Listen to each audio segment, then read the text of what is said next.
भगवते वासुदेवाय। ओम नमो भगवते वासुदेवाय। मेरी प्यारी बहनों, कार्तिक मास का 14वां अध्याय। नारद जी बोले, हे राजन, तब उसको इस प्रकार धर्म पूर्वक राज्य करते देखकर देवता क्षुब्ध हो गए। उन्होंने देवाधिदेव भगवान शंकर का मन में स्मरण करना आरंभ कर दिया। कितने ही प्रकार से स्तुति की। तब भक्तों की कामना पूर्ण करने वाले भगवान शंकर ने नारद जी को बुलाकर देव कार्य करने की इच्छा से उनको देवपुरी भेजा। शंकर भगत नारद भगवान शंकर की आज्ञा से देवपुरी गए। इंद्र आदि सभी देवता व्याकुल होकर शीघ्रता से उठकर श्री नारद जी की स्तुति करने लगे। उत्कंठा भरी दृष्टि से सबने नारद जी की ओर देखा। सबने सब दुखों को कहकर उन्हें नाश करने की प्रार्थना की। नारद जी ने कहा, मैं सब कुछ जानता हूँ, इसके लिए अब मैं दैत्यराज जलंधर के पास जा रहा हूँ। ऐसा कहकर और देवताओं को आश्वासित किया। श्री नारद जी जलंधर की सभा में आए। जलंधर ने श्री नारद जी के चरणों की पूजा करते हुए हंसकर कहा, हे ब्राह्मण, कहिए आप कहाँ से आए और कहाँ कहाँ पर आपने क्या क्या देखा, यहाँ कैसे आए? मेरे योग्य जो सेवा है आप उसको बताइए। जलंधर ने के इस प्रकार वचन सुनकर श्री नारद जी प्रसन्न हो बोले, हे दानवराज महाबुद्धिमान जलंधर, तुम धन्य हो, क्योंकि इस समय सब रत्नों के भोक्ता एक तुम ही हो। हे दैत्य श्रेष्ठ, अब आप मेरे आगमन का कारण सुनिए कि जिसके लिए मैं आज यहाँ आया हूँ। हे दैत्यराज, मैं स्वेच्छा से कैलाश पर्वत गया था, जहाँ 10,000 योजन में कल्पवृक्ष का वन है। वहाँ पर मैंने सैकड़ों कामधेनुओं को विचरते हुए देखा और यहाँ देखा कि वन चिंतामणि से प्रकाशित परम दिव्य अद्भुत और स्वर्ण में मैंने वहाँ पार्वती के साथ श्री शंकर को भी देखा, जो सर्वांग सुंदर गौर वन त्रिनेत्र मस्तक पर चंद्रमा धारण किए हुए है। यह देखकर मुझे बड़ा आश्चर्य हुआ कि इनके समान समृद्धिशाली त्रिलोकी में कोई और नहीं। हे दैत्येंद्र, उसी समय मुझे तुम्हारी भी समृद्धि का स्मरण हो गया।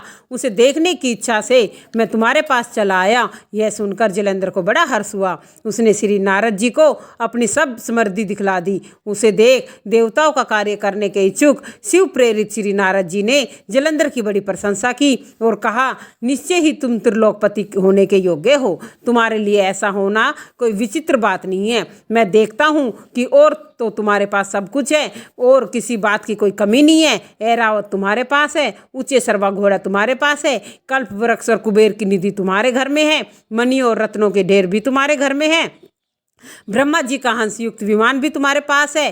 भूलोक, पाताल और पृथ्वी पर जितने भी रत्न हैं वह सब तुम्हारे ही तो हैं। मैं तुम्हारे इस प्रकार के सब रत्न आदि ऐश्वर्यों को देखकर बड़ा प्रसन्न हूँ, परंतु तुम्हारे पास कोई स्त्री रत्न नहीं है। इसके बिना तुम्हारा ये सब फीका है। तुम कोई स्त्री रत्न ग्रहण करो। नारद जी के इस प्रकार के वचन सुनकर दैत्यराज काम से व्याकुल हो गए। उसने नारद जी को प्रणाम करके पूछा कि ऐसी स्त्री कहाँ मिलेगी जो कि सब रत्नों में श्रेष्ठ हो? यदि ऐसा रत्न मुझे मिले तो आपकी आज्ञा से मैं अवश्य ही ले आऊँगा। नारद जी ने कहा, ऐसा रत्न तो सिर्फ कैलाश पर्वत पर योगी शंकर के पास ही है। उनकी सर्वांग सुंदर पत्नी देवी पार्वती बहुत ही मनोहर है। इनके उसके समान सुंदरी मैंने आज तक नहीं देखी। शंकर से बढ़कर समृद्धिमान को दूसरा कोई नहीं है। उसके इस रत्न की महिमा तीनों लोकों में कहीं भी नहीं है। तभी तो परम विरक्त आत्म राम शंकर भी उनके वश में हैं। देव ऋषि उस दैत्य से ऐसा कहकर कार्य करने की इच्छा से आकाश मार्ग कर चले गए। जय जय श्री राधे, जय जय श्री राधे। मेरी प्यारी बहनों, 14वें अध्याय के साथ नित्यनेम बाबा सीता माता की कथा है। राम आए, लक्ष्मण आए, देश के पुजारी आए, नित्यनेम का नेम लाए। आओ राम, बैठो राम, माखन मिश्री खाओ राम, दूध पतासा पियो राम, सूत के पलका पोटो राम, साल दुसाला ओडो राम। राम सवेरे सबके काम, खाली घर भंडारे भरेंगे, सबका बेड़ा पार करेंगे। जय राम श्री राम, श्री राम जय जय राम। सीता माता कहानी कहा करती थी, श्री राम सुना करते थे। एक दिन भगवान राम को किसी काम से बाहर जाना पड़ गया। सीता मैया कहने लगी, भगवान मेरा तो 12 वर्ष का नित्यनेम है, मैं अपनी कहानी किसको सुनाऊंगी? भगवान बोले, ऐसा करियो, कुएं की पाल पर जाकर बैठ जाइयो, औरतें पानी भरने आएंगी तो तेरी कहानी सुन लेंगी। बोली अच्छा। सीता माता कुएं पर गई, बैठ गई। एक बहू आई, रेशम की जरी सी साड़ी पहन रखी थी और सोने का घड़ा ले रखा था। सीता माँ बोली, बहन मेरी 12 बरस का नितनेम सुन ले। बहू बोली, मैं तेरा 12 बरस का नितनेम सुनूंगी तो मुझे देर हो जाएगी और घर में सास लड़ेगी, कहानी नहीं सुनूंगी। घर आई तो रेशम की जरी की साड़ी फट गई, सोने का घड़ा मिट्टी का हो गया। सासू बोली, बहू किसका दोष सिर पे ले आई? बहू बोली, सासू जी दोष क्या, कुएं पे एक औरत बैठी थी और मेरे से बोली मेरी कहानी सुन ले, मैंने सुनी नहीं तो ऐसा हो गया। अगले दिन सास वही साड़ी पहन कर गई और घड़ा ले गई। सीता माता बैठी थी, मेरी कहानी सुन ले बहन। सास बोली, कहानी एक बार छोड़ 4 बार सुनूंगी। तो सीता माता ने कहानी कही, राम आए लक्ष्मण आए, देश के पुजारी आए, नित नेम का नेम लाए, आओ राम बैठो राम, तपी रसोई जीमो राम, माखन मिश्री खाओ राम, दूध पतासा पियो राम, सूत के पलका मोठो राम, साल दुसाला पोठो राम, साल दुसाला ओढ़ो राम, जब बोलू जब राम ही राम, राम सवारे सबके काम, खाली घर भंडार भरेंगे, सबका बेड़ा पार करेंगे, श्री राम जय जय राम। वह बोली, बहन कहानी तो बहुत अच्छी थी, घर गई रेशम जरी की साड़ी हो गई, सोने का घड़ा हो गया। बहू कहने लगी, सासू जी तुम कैसे कर लाई?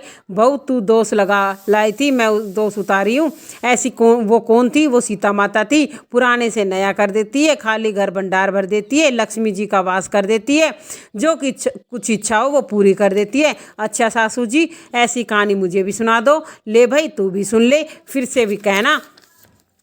राम आए लक्ष्मण आए, देश के पुजारी आए, नित नेम का नेम लाए, आओ राम बैठो राम, तपी रसोई जीमो राम, माखन मिश्री खाओ राम, दूध पतासा पियो राम, सूत के पलका मोठो राम, साल दुसाला पोठो राम, साल दुसाला ओढ़ो राम, जब बोलू जब राम ही राम, राम सवारे सबके काम, खाली घर भंडार भरेंगे, सबका बेड़ा पार करेंगे, जय राम श्री राम जय जय राम। बहू कहने लगी, सासू जी कहानी तो बहुत अच्छी थी। सासू बोली, बहू रोज कह लिया कर। अब सासू बहू नाती पूजा पाठ करती, नितनेम की सीता माता की कहानी कहती। एक दिन उनकी पड़ोसन आई, बहन जरा आँच दे दे। वह कहने लगी, अभी आँच नहीं जलाई। वह बोली, 4 बजे से उठकर क्या कर रही हो? हम नहाए धोए पूजा पाठ करी, सीता माता की कहानी सुनी। वह बोली, इसे क्या होता है? बोली, सीता माता कहानी कहने से टूट भंडार भरती है, सारे काज सिद्ध कर देती है। पड़ोसन बोली, बहन ऐसी बात है तो मुझे भी सुना दो। वह बोली, ले बहन तू भी सुन ले। फिर वही कहने लगी, राम आए लक्ष्मण आए, देश के पुजारी आए, नित नेम का नेम लाए, आओ राम बैठो राम, माखन मिश्री खाओ राम, दूध पतासा पियो राम, सूत के पलका पोटो राम, साल दुसाला ओढ़ो राम, राम सवारे सबके काम, खाली घर भंडार भरेंगे, सबका बेड़ा पार करेंगे, जय राम श्री राम जय जय राम। तो वह पड़ोसन भी नितनेम सीता माता की कहानी कहने लगी। सीता माता ने उसके भी घर भंडार भर दिए। मेरी सीता माता जैसे उन सब के भंडार घर भरे, लक्ष्मी का वास हुआ, अन्नपूर्णा का वास हुआ, तो ऐसे ही हमारे घर में कहानी सुनने वालों के, हुंकारा भरने वालों के और कहने वालों के घर में भी अन्न धन का भंडार भरना, सबकी लाज रखना। जय हो सीता माता की जय जय श्री राम जय जय श्री राम।